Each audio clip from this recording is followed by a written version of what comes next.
In ages long past, there was once a warrior who was both noble and brave beyond all measure. His deeds of heroism and skill in combat were legend. His name was whispered within the hallowed halls of men for countless generations. Yet now his name is lost. Lost in the mists of time forever. It is said that destiny delights in the misfortunes of men, and so it proved true for Gabriel Belmont.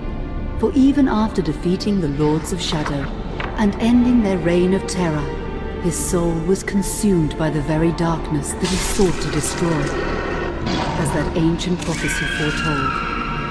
Whomsoever defeats the Lords of Shadow will sit upon their throne to rule as the Prince of Darkness.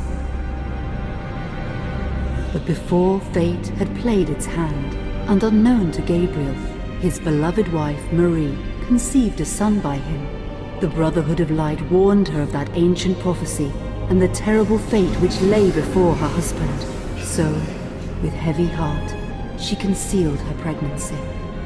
For it is written that only the blood of that lineage has the power to defeat the Prince of Darkness.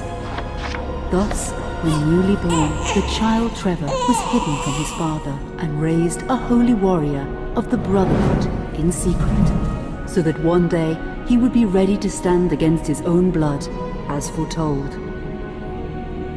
That day would come, some 25 years later, for what had once been Gabriel Belmont was now a powerful vampire known as Dracula, the Dragon. The Brotherhood of Light fought against the onslaught of his dark armies, which laid waste to towns and villages across the land, but to little avail. Trevor was now fully grown to manhood, and the truth of his origin and destiny of the Belmont clan was finally revealed to him. So he set out to confront his father and end his family's shame forever. But Trevor failed and was mortally wounded in the confrontation with his father. He was no match for Dracula's terrible power. Yet, as he lay dying, Trevor finally revealed his true identity.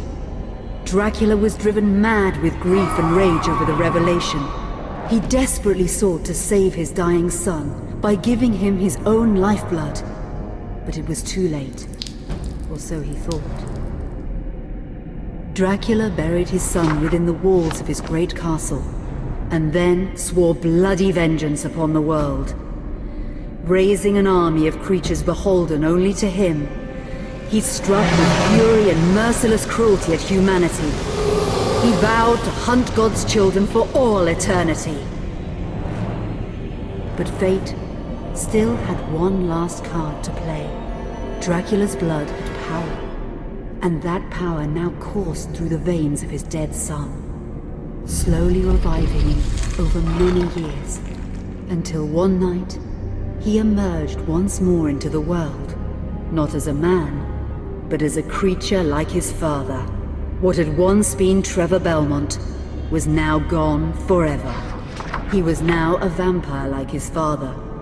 Though he swore that he would not be like him, he would take the name Alucard. He would be a force for good, opposing his father's capacity for evil. In that very moment, Alucard swore to destroy Dracula. But fate had something else in mind.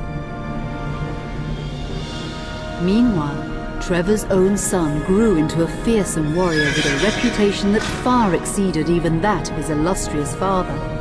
Simon Belmont knew little of his own lineage, nor his importance in the events to come. All he knew was that his mother had died at the hands of Dracula's minions when he was but an infant, and his father had been killed in single combat with Dracula.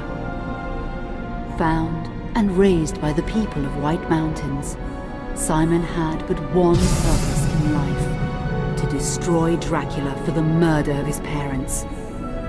After years of training in the arts of war, Simon set off for Dracula's castle and a date with destiny.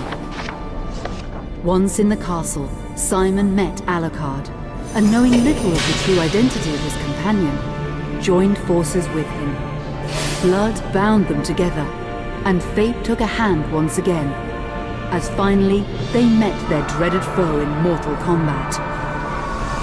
Simon defeated Dracula with his whip, and yet Alucard sensed that all was not as it should be. Dracula would return.